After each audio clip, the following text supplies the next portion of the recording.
Good afternoon, students. So I hope everything is fine.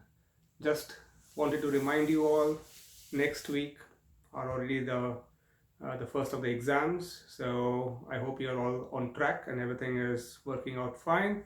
If you have any questions, well, don't hesitate to send me an email and I'll be happy to answer them for you.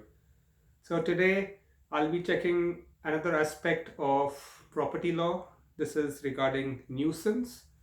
In today's video lecture, I will go through some of the provisions in the Moodle notes, and I'll also discuss some situations or examples which could be of use for you, especially from the exam point of view. I'll also be outlining some of the case studies, case laws that you have to focus on, and hopefully you should understand many of the things here straight away.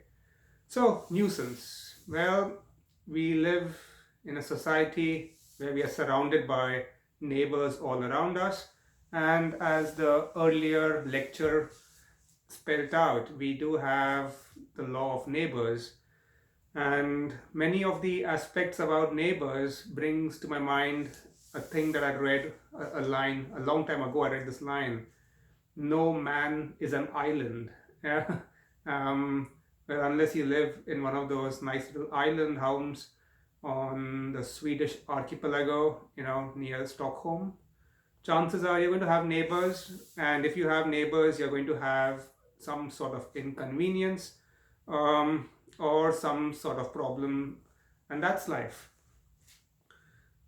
So, contrary to what we looked at last time regarding servitude law, the law of nuisance is more specifically outlined by the obligations imposed by legislation, by laws, and also by contracts. So, nuisance is anything which causes hurt, inconvenience, or damage, anything which essentially interferes with the enjoyment of life or property. So, it could be your neighbor who is disturbing your barbecue party by playing loud music, or somebody who is sunbathing in full view of the other neighbors and without clothes. So all of these are situations which can cause a nuisance of sorts, and it basically boils down to one of the incidents of ownership, which was that you have to use your property so as not to injure others. That's the buzzword. As long as you don't cause any inconvenience to others, it's fine.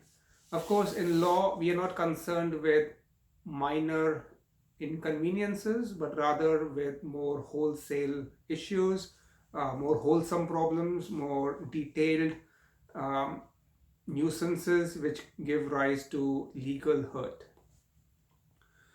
So, when we look at the case laws dealing with nuisances, when these matters are dealt with by the court, the issue before the court is to try to figure out whose rights must prevail, because A is a landowner and B is a landowner, and so they are entitled to enjoy their property rights to the maximum. But there are some leakages and there are some inconveniences caused because some of their rights result in problems for others. So there is section 143 of the Estonian Property Act for damaging nuisances. Remember, since this will be an open book exam, you need to know some of these provisions which are in the lecture notes. Not the whole Estonian Property Act by itself, but what is specifically in the lecture notes, be it the Estonian property law or the French civil code or whatever. If it's in the lecture notes, you should know them. So nuisances are of two types. There are private nuisances and public nuisances, and the distinction between these two is very important.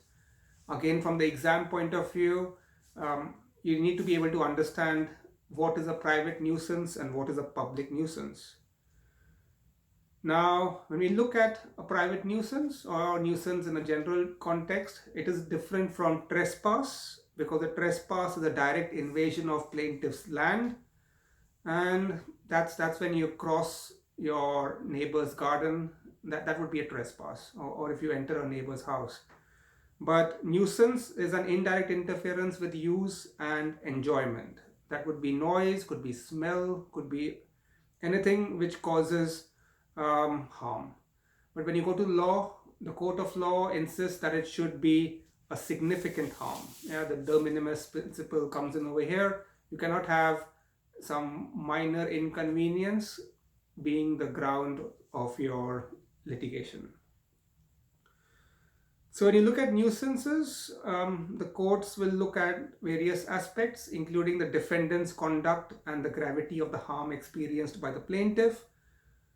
You will always have some person who gets super upset about small things. So the court is not really concerned about such hypersensitive people. Instead, the court is concerned about real grievances, real legal problems. So the relevant factors are outlined over here, and the relevant factors including the extent of the harm, the character of the harm, social value of the use or enjoyment, the suitability of the particular use or enjoyment invaded to the character of the locality, and the burden on the person harmed of avoiding the harm. Now, what could be an issue sometimes is you have somebody who builds a summer cottage next to a pre-existing farm, and then the new person says that I'm disturbed by the cows on the farm. Now, of course, the question that would arise over here is, who told you to go to the countryside and live next to a farm if you are allergic to cows? I mean, why would you want to live in a summer cottage in that sense? So now let's say there's a farm that's been around for 100 years or 50 years, and you moved in next door 2 weeks ago. Are you justified, or is your client justified in saying that because your enjoyment is being denied or being harmed due to nuisance caused by the neighbor's farm animals, then the neighbor's farm should be shifted away? I mean, they came before you, much before you. And that's where the defenses come in. So defenses are, of course, very important over here. As a lawyer, not only should you know about how to go on the offensive, but also how to defend yourself. And yes, offense is the first and the best form of defense. So when you look at defenses, there are certain defenses, for example, lashes, which would be the plaintiff has allowed the defendant's conduct in the past, has not complained, and 5 years later you can't wake up and say, oh, I feel disturbed. You should have raised your objections at the very first instance. So there is also coming to the nuisance defense, which is first in time, first in right, the example I gave you previously. So if you buy a flat or a house next to Heathrow Airport in London, well, chances are it's going to be noisy, and Heathrow Airport has been there much before you, so you have to, of course, now reconcile yourself to the fact that you live in a noisy neighborhood. Resolutions, again, in nuisance disputes are interesting. There can be 4 types. The defendant could be found liable, in which case there's an injunction and the defendant cannot continue his or her conduct. Or the defendant is liable, but the defendant can just pay damages and that's the end of the story. Or the defendant is innocent, in which case nothing can be done. Or the defendant is innocent, but the plaintiff has a choice, which is if the plaintiff pays, then the defendant can shift out to somewhere else, which normally would not work out, because you can't expect a factory or a farm to keep on shifting every time some new neighbor raises objections or causes problems. So there are some relevant sections of the Estonian Property Act, 144, 145. Again, read them, good to know. And since it's an open book exam, you are expected to remember some of these provisions, whatever is in the notes. Then there are some case studies, and these are case laws that you need to read carefully. So there is Pra versus Marity regarding a solar heated residence, which was this enjoyment was interfered with because the neighbor next door raised a higher structure, thereby reducing the sunshine that was available for the solar power cells. Then in Anthony Stephen Davies versus Richard and Margaret Dennis and others, you have the Riverview case. Somebody had a river view and they enjoyed the river view from their flats, and when one of their neighbors decided to build an extension, they raised objections to that. What's important here in both these cases is that the defendant carried out the construction after taking all the building permissions, construction permits, everything legally done. All the plans were approved. So here you have a situation where legally the defendant may have complied with all the regulations and guidelines in the rule book, but the neighbors are still not happy because they are being subjected to a private nuisance. Now, once you go through this, it becomes clear what is a public nuisance. And public nuisance, of course, is something which is not private. In nature, public nuisance would be something which affects not one or two people, but rather the public as a whole. So there's a history to this, and a very good case law, of course, is the Armory Park Neighborhood Association case. The important point to note in this particular case is it could swing both ways. It can be a private nuisance or a public nuisance. So you should be able to make the distinction. But public nuisances, of course, are in modern context known as the not in my backyard problem. You don't mind anything happening, development, society, progressing, whatever, as long as it does not affect you. I mean, that's the reality in today's world. So we need nuclear power plants, we need thermal power plants, we need windmills, and that they are important, but as long as they are not next to us, as long as they don't disturb us, we are fine with it. And you see often a lot of these situations coming up. For example, in Estonia, you have had a lot of protests in Tartu with regard to constructions of some new factories or workshops, because people feel that it would cause pollution problems for them. And one of the situations raised is, why don't you build it outside the city? Yeah, but outside people still live. So would you rather prefer that city people get affected, or is it better if village people get affected? So this is something to be careful about and something to read.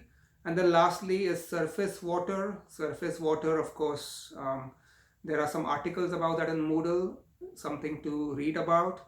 Surface water, especially when it comes from a rainstorm or something like that.